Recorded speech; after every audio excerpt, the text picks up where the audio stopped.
When it comes to history's genius merchants, we can list countless names from all over the world.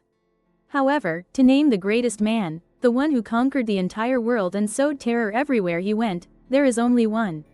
That was none other than the singer who tragically passed away. During his 21 years of military campaigns, he conquered more territory than any other military leader in human history. Going further than Alexander the Great, conquering more cities than Julius Caesar, the hooves of Mongol horses roamed freely across the Eurasian continent. Do you think such a person, after passing away, would leave behind a monumental legacy that echoes through eternity, forever etched in the memory of future generations? The reality is completely the opposite. Tan II ordered his most trusted subordinate to hide in an unmarked grave and eliminate everyone who participated in the sacrificial ceremony. Since its completion in 1227, the tomb of Genghis Khan has remained a secret hidden throughout history to this very day. Why did Qin Shi Huang have to conceal his mausoleum? Where exactly is its true location located? No, that tomb holds secrets far greater than we ever imagined. The Cursed Tombs. Tan Ga Tu Han. The tomb of the ill-fated idol singer has become an unmarked grave, and is also the place that destroys all those who participate in that festival month. Since its completion in 1227, the tomb of Genghis Khan has remained a closely guarded secret throughout history to this very day. Genghis Khan was born in 1162 in the Dadal region of present-day Mongolia. The story goes that just as the son of Yasuoku, the fallen war singer, was born, he managed to eliminate Temujin, a warrior from the rival tribe. And so, he decided to take the very name of his enemy and give it to his own son, also calling him Temujin. Because at that time, the Mongols primarily worshipped the shamanist sect and the Tengri faith, their beliefs held many differences from the concepts of Confucianism and Buddhism. The desert doctrine posits that all things have their own predetermined course, and their concept of reincarnation also differs from that of Buddhism. The Mongols did not hesitate to name their children after their enemies, nor did they fear the prospect of revenge. Later, Da Society Kai's prediction indeed came true. The son of Mr. Trong Tan became a hero recorded in the history books, celebrated for his glorious military achievements. Man, real name Kai Meng Hung Dung Noi Tham Nguyen. The heroic journey of Wei Dayan began with ending the civil wars across the Mongolian lands. With unmatched valor, Temujin was honored by the fortress leaders as their sworn son. King of the world. Shortly after ascending to the throne, Genghis Khan launched a series of conquests to expand his territory across the surrounding lands. He destroyed two neighboring nations, the Jin dynasty and the Western Shah. Afterwards, the Mongol Empire continued to conquer and subjugate the Russian steppes and the Kipchak region, establishing a vast empire spanning across the Eurasian region. Genghis Khan became a name that made all of Europe shudder in fear at the mere mention of it. From that point on, he was honored as the foremost name on the list of the four mightiest heroes. However intense life may be, there comes a time when it must end. But the noteworthy point here is that the death of the great Han figure appears to have occurred extremely suddenly. And his death was also the origin of a series of mysteries that followed. So, how did that man who conquered the entire world meet his end? According to records in the Mongolian secret history, on the march to Western Shah, he rode a chestnut horse with black spots. At that moment, a herd of wild horses suddenly galloped towards them, startling Sohai's horse. It reared up in terror and threw him to the ground. From that point, his health began to deteriorate. Some advised Ogedei to wait until he had recovered from his illness before attacking Western Shah, as it would not be too late even then. Genghis Khan was absolutely furious because, in his view, war could not simply be a matter of delay, it demanded an immediate attack. The conquest finally ended in victory, but the commander himself could not witness the full outcome. History of Yuan. However, that was all anyone knew. No one could explain the specific cause of his death. Some believe his death was caused by typhoid fever, while others contend he succumbed to battle wounds, such as an infected poison arrow or a fatal fall from his horse. Some believe that Tan Xie died because the princess he was guarding castrated him, and he bled to death. How the scout warrior truly fell in battle across the virtual fronts. According to historical records of the Nguyen dynasty, King Ca Han fell ill on August 18, 2227, with a high fever and passed away on August 25 of the same year. Notably, there is absolutely no evidence proving he died of typhoid fever, as many previous theories had suggested. New research indicates that, in the context of an epidemic devastating his army in early 1226, a more plausible hypothesis can be put forward, that it was the plague. the most ancient of diseases, which has evolved throughout history and persists to this day. And while the cause of Qin Shi Huang's death remains unclear, his burial site is another great mystery that has left archaeologists scratching their heads for answers. Where was Genghis Khan buried? Why do people continue to search for the emperor's tomb? How could the solemn funeral procession of that revered great man have been completely concealed for hundreds of years? In 1245, a clergyman named Laplano Gabini was sent to Mongolia by the Roman Curia. He recorded several important details that help reveal the burial places of the great Khans. He noted that the Christian believers around the great Khan had told him they had never before seen the great Khan laugh over trivial matters, nor had they ever witnessed him display any signs of impatience. On a small mountain quite far from the hut, there were 500 horse-drawn carriages. Each carriage was fully loaded with gold, silver, jewels, and fine silk garments. In their country, there are 2 burial sites, one reserved for interring emperors, lords, and all important figures. Regardless of where they passed away, as long as their remains could be brought back, they were all buried in this place. During the burial, a significant amount of gold and silver was also interred alongside them. The remaining burial site is reserved for the Mongols who perished in the war. When Deng was still there, during the burial of important figures, the Mongols would find an open plot of land and thoroughly clear the surrounding area. Afterwards, a large pit was dug deep into the ground, and the tomb's entrance would be located at the edge of this pit. When placing the body in the tomb, people often interred alongside it the bodies of enslaved individuals whom the tomb's owner had held dear during their lifetime. This slave would be confined beneath the corpses until nearly suffocated, only to be pulled out gasping for air when near death, then pushed back in to continue the punishment. This process was repeated 3 times. If the slave was fortunate enough to survive, from that point on, he would be released from his status as a slave and become a free man. Later, he would be highly regarded by his relatives and the entire household of his master, seen as a capable and talented man. And finally, when the deceased is laid to rest in the tomb, gold, silver, and jewels will be scattered evenly around the coffin. Could this be evidence of the exact location where Genghis Khan was buried? How did the Mongols honor the living saint of their people? And what mysteries still lie hidden behind this magnificent structure that we have yet to fully uncover? Before his death, Genghis Khan himself ordered that the location of his burial be kept an absolute secret. For this very reason, the soldiers and servants undertook the long and arduous journey to bring his remains all the way from Western Shah back to the capital for burial. And unfortunately for anyone who happened to see this procession, they would be immediately killed to ensure absolute secrecy. After leaving the chosen burial site, his descendants used 10,000 horses to trample the freshly buried earth flat. This action aims to erase all traces, making the land appear as if no changes had ever occurred. The scholar further argued that the court of the Mongol queen should alter the river's course, making it flow past the tomb so that the revered great Khan could rest in eternal peace.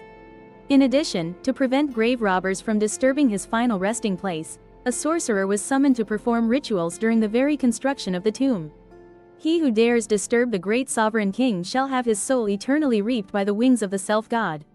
A legend recounts that, so future generations could locate the Dai Han sacrificial grounds, upon the tomb's completion, a mother and baby camel were led there and then killed. Because of the sacred maternal bond, by following the footprints the mother camel left on the stone in the following spring, one can find the tomb and the place of worship. However, this also means that such a tragic scene will repeat itself every few years. For without the death of the mother camel, there would be no way to pinpoint the tomb's exact location. Based on information from expert Plano Babini's report and legendary records passed down through tradition, we have obtained 2 crucial pieces of information. First, the dynasties, and second, that all the emperors of the Great Han were buried in the imperial mausoleum. Among these were vast amounts of gold, silver, and jewels, yet the imperial mausoleum of the Mongol Khagans had absolutely no above-ground structures. So where exactly could this imperial mausoleum be located? The court transcript notes that the king's mausoleum is situated at a location known as Khoi Lin Kok. But clearly, on the vast map of the Mongol Empire, there was no place with such a name. Based on the known information, it can be surmised that this is very likely a tomb complex similar to Egypt's Valley of the Kings. At its peak, the Mongol Empire possessed a complex of tombs that rivaled Egypt's Valley of the Kings in scale. At its peak, the Mongol Empire spanned a vast territory of 24 million square kilometers. Hu Bao of Khoi Lin Valley said that if conflicts are not resolved amicably, they can accumulate into a mountain, too many to count. If this site is excavated, one might even find a treasure trove larger than those in the tombs of the Egyptian pharaohs. According to the research of the renowned Mongolian historian, Yerenchin, Khoi Lin Kok is an exceedingly elegant and beautiful name used to refer to the ancient communication pass, also known as Bo Khan Ka and Duan. And beside Mount Kenti in present-day Mongolia, there is also a mountain range with a similar name. Therefore, many scholars worldwide now recognize that Burkhan Khaldun is located on Mount Kenti, east of Mongolia's capital, Ulaanbaatar. This is the Kilian Valley mentioned in the *History of Yuan*, and also the location of Genghis Khan's mausoleum. In the early 1960s, a German-Mongolian expedition of scientists excavated a large number of dinosaur fossils at this very site. The remains of a temple, including wooden stakes, paving bricks, and foundations. In this area, hundreds of stone tombs containing iron armor and arrowheads have also been discovered, yet there is absolutely no trace of mass burial. Is that really true? Could the cradle of our nation truly be so close to the capital? Despite rumors of a deadly curse for those who disturb it, people still flock to search for the tomb of the mighty warrior, drawn by the immense treasure believed to be hidden within. Unlike the records found in historical texts, some modern scholars offer a differing viewpoint, suggesting that Khoi Lin Kok is located near Ordos City, in China's Inner Mongolia Autonomous Region. This hypothesis arises from the belief that Genghis Khan drew his last breath here following the war with the Western Shah. For primitive people, the last breath was the soul itself. Since the soul of the corpse was here, its refuge must not be far away. Remains from the battlefield back to Mongolia. Given the long distance traveled, how was his body preserved? This suspicion provides the strongest basis for asserting that Genghis Khan was buried in the city of Ordos, in China's Inner Mongolia Autonomous Region. In truth, the search for Genghis Khan's tomb is an endeavor fraught with immense difficulties. Mongolia is a country with a vast territory and an economy that is still in the process of development. The country's land area is 7 times larger than that of the United Kingdom, yet its road system only occupies about 2% of the total area. The population density here is extremely low, only higher than that of Greenland near the Arctic and a few other remote, isolated islands. Therefore, most of the scenery here is cloaked in a poetic, primordial beauty. However, money can always blind the greedy. In 2002, American billionaire Murray Gravis funded a large-scale research study. The temptation of the enormous fortune compelled Genghis Khan to resort to massacre. The expedition he personally led included his collaborators, who were archaeologists, bringing the world's most advanced equipment to Ulaanbaatar. Initially, the authorities reacted extremely decisively. But in the end, they couldn't resist the initial temptation and had to turn a blind eye to let it pass. In April 2002, with the support of 2 local historians, in the town of Baffled, Kent Province, the archaeological team discovered a mysterious secret hideout. 322 kilometers northeast of Mongolia's capital, Ulaanbaatar. Gravis believes it is highly likely that this is the tomb of Emperor Cheng of Han. And so, the excavation of the tomb began. From the very moment the plan had yet to be implemented, sinister phenomena began to plague the expedition, making them consider abandoning the journey. But once again, Chairman Gravis insisted that everything must be carried out exactly according to plan. This excavation did not yield any favorable results. From the very first steps, the entire group was met with torrential rain and fierce winds, so violent it seemed intent on knocking everyone down. After more than a month of overcoming numerous difficulties in the excavation work, the archaeological team discovered a stone wall at a depth of 10 meters beneath the riverbed. When the workers were about to break down the wall to get inside, countless toxic substances seeped from the cracks in the wall. Some people managed to run away quickly, while others were not so fortunate. People die, get injured, or suffer lifelong disabilities from venomous snake bites. On the way to take the injured workers to the emergency room, that very vehicle could not escape its fate of being attacked. While parked on the hillside, the car unexpectedly slid down the slope and plunged into a deep lake. A few hours later, the SUV was salvaged, but everyone inside had already drowned. Despite the pressure of a massive and sudden attack, even though many had already sacrificed themselves. However, the archaeological team members persistently returned and continued their work. After much effort, they finally managed to tear down the Great Wall. However, on the very day of the tomb's excavation, several archaeologists in charge of the digs suddenly contracted a strange illness. The body is swollen with edema. When pressed with a finger, a yellow fluid seeps out from the pores. Shortly thereafter, the other archaeologists also passed away one by one from a strange illness unlike any known human disease.